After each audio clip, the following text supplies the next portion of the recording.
So a 4-0 win, which ultimately means we retain our Step 3 status. Rather than talk about the game, what's your initial feeling? I presume relief is the word. Yeah, it's relief. You know, to be honest, not celebrating. Certainly not celebrating. That's not me.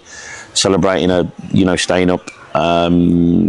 But it's more relief today. There's been a lot of pressure, a big cloud over us. I've taken a lot of criticism, but I'm a fighter, and I've thrived, to be honest. I've got broad shoulders, thick skin, and have needed it.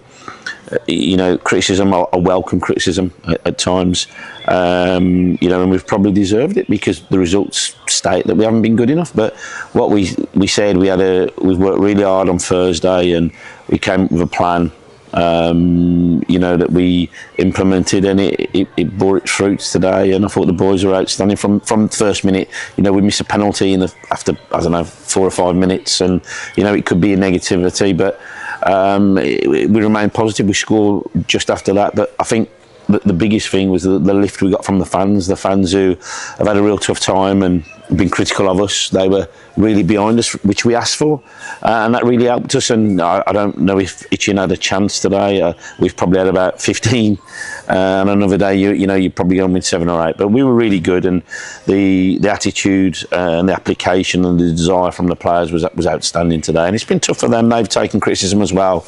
We've not been good enough as a group. But what this does now, it gives us that chance to reset and, sit down with the chairman and see where we go from there. But it was all about us staying in the league, and we've achieved that today.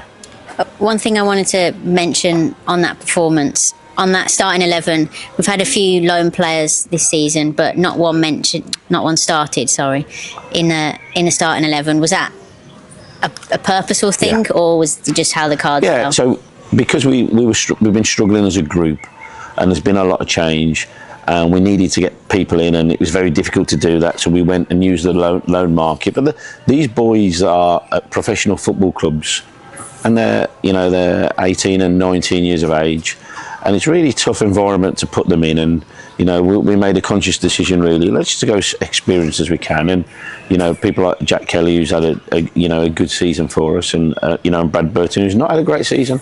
He was in the team of the year last year, and for whatever reason it's not quite happened for him. But we went with Brad, and Brad's somebody that I trust, and it happens as a player. Sometimes you have seasons where you may suffer with injury, a loss of form, and that's what happened. But what we did, we went back to that, and I thought those boys, the experienced boys, were a lot better today, and I thought they stood up to be counted. And it can be a big ask in a negative environment for the lone players. They're ultimately not yours, So I was really pleased with the reaction from the boys, the established boys in the group.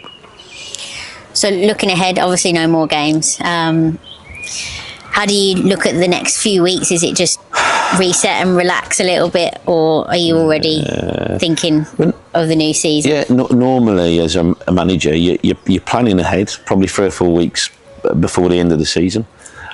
Because of the circumstances and the position that we've been in, we've not been able to do that. So what we do now, like I say, I'll sit down with the chairman, and we'll make a plan, and we'll go out, and we've got to be what we can't be. We can't be in this position again. We have to be, the club doesn't want that, and I don't want that, and the players that come into the building. But there's going to be a change. There's got to be a change because we haven't been good enough, and so recruitment is really, really important for us as we move forward.